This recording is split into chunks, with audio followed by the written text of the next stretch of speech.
Hello good morning सभी को। और आप सभी का स्वागत है मोनिका मन यूट्यूब चैनल पर। और भाई आज मैं करवाऊंगी व्याकरण के 3 चैप्टर। कौन कौन से 3 चैप्टर? एक है लिपि का, एक है भाषा का और एक है व्याकरण का। और तीनों जो चैप्टर है बिल्कुल आपने बिल्कुल इजी बिल्कुल आसान तरीके से समझाऊंगी, जिस तरह आप तक बिल्कुल समझ में आ जाओगा। यदि आपने समझ में नहीं भी आवा कोई भी जो क्वेश्चन है तो आप कमेंट में बता देना भाई मेरे को, उसको मैं दोबारा से भी करवाने का काम करूँगी। ठीक है। और ज़्यादा से ज़्यादा इस क्लास को शेयर कर देना। ठीक है, अब मैं शुरू करती हूँ भाई इस क्लास को। भाई देखो, मैंने वीडियो बना ली थी और वीडियो नहीं देखी है कौन भाई, स्टार्ट हो रही है कि ना हो रही है सभी बच्चों ने बताऊँ भाई। मैंने ये तीनों चैप्टर करवा दिए हैं और फिर बाद में देखा ना तो चैप्टर 1 भी नहीं आया रिकॉर्डिंग में, तो मैं आपको दोबारा तक फिर बताने का काम करूँ हूँ। बहुत अच्छे तरीके से समझाया था भाई। जमा आज मेहनत जो बनाई थी मैंने, जो मेरी मेहनत करी थी ना, वो बिल्कुल ही काम नहीं आई भाई। जो हमारे चैप्टर थे मैं बताऊँ थी अब तक, भाषा, लिपि और व्याकरण का है। तो इसमें भाई देखो ईजी है, चलो कोई बात नहीं भाई, दोबारा तक समझा दूंगी, इतना कुछ बात को नहीं। ठीक है। तो भाषा किसे कहते हैं? भाषा वह माध्यम है जिसके द्वारा हम अपने भावों को और अपने विचारों को आदान प्रदान करते हैं। जिस प्रकार से भैया मैं अपना जो मन में हमारे उत्पन्न होते हैं विचार, जब हम एक दूसरे के पास भेजते हैं और दूसरे हमारे पास भेजते हैं, वही होता है आदान प्रदान। जैसे मैंने आपको ये चित्र भी बनाकर बताया था कि जो एक ये लड़का और एक ये लड़का है, तो ये इसके पास अपने विचारों को भेज रहा है, तो ये अपना इसके पास विचारों को भेज रहा है। तो वही बात है भाई, जो भाषा वही माध्यम होता है जिससे हम एक दूसरे के भावों को और एक दूसरे के विचारों को समझने का काम करते हैं। तो भाषा के 2 रूप होते हैं। भाषा के 2 रूप कौन कौन से होते हैं? एक होता है मौखिक भाषा और एक होता है लिखित भाषा। कौन सा होता है? एक होती है हमारी मौखिक भाषा और एक होती है हमारी लिखित भाषा। जो हम बोलकर प्रकट करते हैं वो होती है हमारी लिखित भाषा। जैसे मैं आपको भी बोलकर समझा रही हूँ और लिख रही थी भाई, देखो लिखते समय बस दिमाग ज़्यादा खराब हो गया, मैं इसके बारे में बात नहीं करना चाहती बिल्कुल भी। ठीक है। तो ये होती है हमारी लिखित भाषा, जब मैंने लिख के समझाया था आपको। और एक होती है भाई हमारी सांकेतिक भाषा। सांकेतिक भाषा कौन सी होती है? जैसे जब कोई व्यक्ति इशारों से समझाने का काम करता है, वो होती है हमारी सांकेतिक भाषा। ठीक है। तो इसी प्रकार से भाई दोबारा से फिर देखो, भाषा वह माध्यम होता है। और मेरे को पता है भाई, जिस बच्चे को मैंने समझा रखा है ना भाषा का चैप्टर, वो बिल्कुल अच्छे से समझ लेगा इसको। ठीक है। भाषा वह माध्यम होता है जिसके द्वारा हम अपने भावों और विचारों का आदान प्रदान करते हैं, और जैसे इस एक उदाहरण मैंने आपको दे दिया है। और इसी प्रकार से भाषा के 2 रूप होते हैं, मौखिक भाषा और लिखित भाषा। जो मैं आपको बोलकर समझा रही हूँ ये होती है हमारी मौखिक भाषा, और जो लिखकर समझाते हैं वो होती है लिखित भाषा। और एक अलग से और भाषा होती है सांकेतिक भाषा। ये होती है भाई इशारे करके समझाना। ठीक है। इशारे से बताना, वही होती है हमारी सांकेतिक भाषा। आगे है भाई हमारा दूसरा चैप्टर है, ये है हमारा लिपि। कौन सा है? लिपि। तो लिपि किसे कहते हैं? देखो, लिपि भाषा में प्रत्येक ध्वनि के लिए कोई ना कोई निश्चित चिन्ह करती है। ठीक है। तो यही काम होता है लिपि का। लिखित भाषा में प्रत्येक ध्वनि के लिए कोई ना कोई चिन्ह होता है, उसे ही हम क्या कहते हैं? लिपि कहते हैं। तो दूसरे शब्दों में और देखो भाई, किसी भाषा की जो मौखिक ध्वनियाँ होती है, किसी भाषा की जो मौखिक ध्वनियाँ होती है उसको हम लिखित रूप में प्रकट करते हैं। किसी भाषा की जो मौखिक ध्वनियाँ होती हैं उसको हम लिखित रूप में प्रकट करते हैं, उसे ही हम क्या कहते हैं? प्रकट करने के लिए जो हमारे निश्चित चिन्ह किए गए हैं, यानी कि किसी भाषा की मौखिक ध्वनियों को लिखित रूप में प्रकट करने के लिए निश्चित किए गए चिन्हों को ही हम क्या कहते हैं? लिपि कहते हैं। और एक उदाहरण भी मैंने आपको दे के बताया था। यहाँ पर देखो, इधर रखा होगा कोई,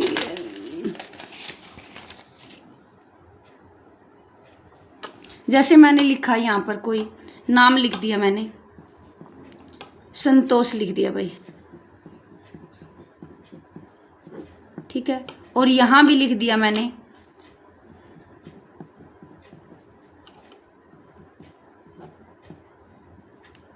ठीक है। तो इस प्रकार से कौन सा इसके लिए जैसे मात्रा, ओ की मात्रा है, अंक की बिंदी है, ये है। तो इस प्रकार से इनके लिए हमने ये जो निश्चित चिन्ह किए हैं, तो इसी से पता चलता है भाई ये क्या है, गलत है। इसके लिए कोई ये निश्चित शब्द नहीं है, ये रॉन्ग शब्द है, ये गलत शब्द है। ठीक है, तो इसी प्रकार से मैं आपको बताऊंगी दोबारा से। फिर देखो, लिखित भाषा में प्रत्येक ध्वनि के लिए कोई भी ध्वनि हो सकती है भाई, इसमें कोई वो नहीं है भाई हाँ हमारी ही ध्वनि होगी। प्रत्येक ध्वनि के लिए कोई ना कोई चिन्ह होता है, उसे ही हम लिपि कहते हैं।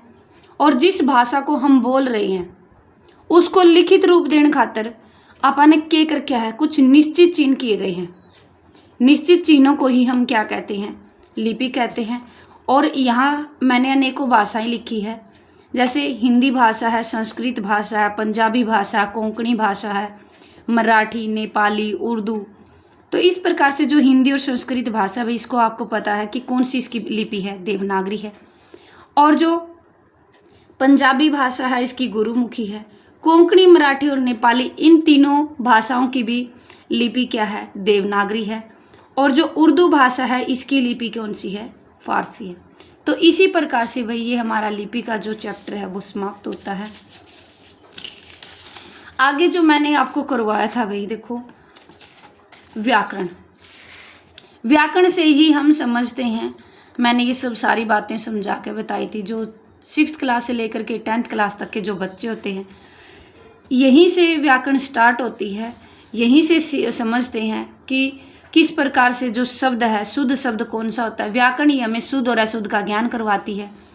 देखो, व्याकरण वह शास्त्र है जिसके माध्यम से हम भाषा को शुद्ध रूप से बोलना और लिखना सिखाते हैं। जैसे मैंने ये शब्द लिखे थे कश्मीर, और इस साइड लिखा था ये कश्मीर। तो शुद्ध शब्द कौन सा है इसमें, तो ये कश्मीर शुद्ध शब्द है भाई। दोबारा से देखो एक बार व्याकरण की डेफिनेशन, जो परिभाषा है कि व्याकरण वह शास्त्र है जिसके द्वारा हमें शुद्ध बोलना और शुद्ध सीखना यही सिखाती है व्याकरण हमें। ठीक है, और व्याकरण के भी आगे 3 रूप होते हैं भाई। कौन कौन से होते हैं, वर्ण विचार, शब्द विचार और वाक्य विचार। तो वाक्य विचार और वर्ण विचार और शब्द विचार में हम क्या समझेंगे, ये देखो इधर। वर्ण विचार में हम समझेंगे वर्णों का आकार, उच्चारण, व्यवस्था, कि वर्ण किस प्रकार से वर्णों का आकार होता है, किस प्रकार से हम वर्णों का उच्चारण करते हैं, किस प्रकार से हम वर्णों की व्यवस्था करते हैं। तो इसी प्रकार से शब्द रचना किस प्रकार से होती है, शब्दों का प्रकार किस प्रकार से होता है, हम शब्द विचार के अंदर पढ़ेंगे। वाक्य विचार, वाक्य भेद कितने होते हैं, वाक्य विश्लेषण किस प्रकार से होता है, और विराम चिन्हों के बारे में। ठीक है, तो ये हम पढ़ते हैं भाई। व्याकरण के 3 रूप हैं उनमें। और आगे जो मैंने आपको क्वेश्चन भी दिए थे, आपको क्वेश्चन कौन कौन से दिए थे भाई देखो। एक आपने पंजाबी भाषा की जो लिपि है कौन सी है, भाषा के कितने रूप होते हैं, आपने ये क्वेश्चन है ना कमेंट में बताने हैं सारे के सारे। जैसे मैं आपको बताऊंगी, मम्मी बच्चों को कविता सुना रही है, तो ये कौन सी भाषा है, वो आपने बतानी है, लिखित है, मौखिक है या फिर सांकेतिक है। और इसमें आपने इसका आंसर देना, बताइए कौन सी भाषा है ये।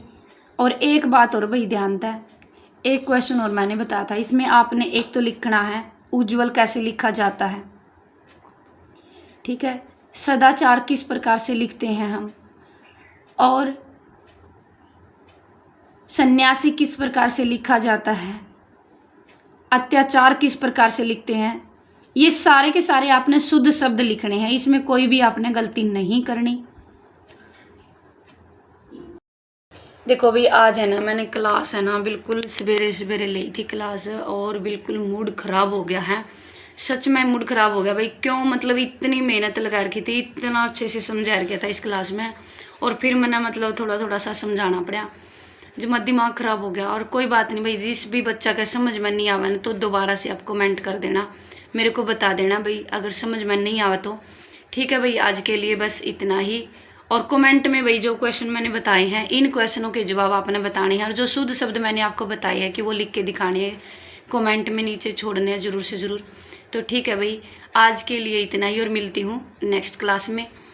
और दोबारा से कोई बात नहीं, मैं इस क्लास को भी दोबारा से अच्छे से एक बार और, मतलब जब दूसरी क्लास स्टार्ट करवाऊंगी ना, वर्ण विचार की, शब्द विचार की, वाक्य विचार की, थोड़ा थोड़ा सा वर्णन उसमें भी बता दूंगी। ठीक है भाई, आज के लिए इतना।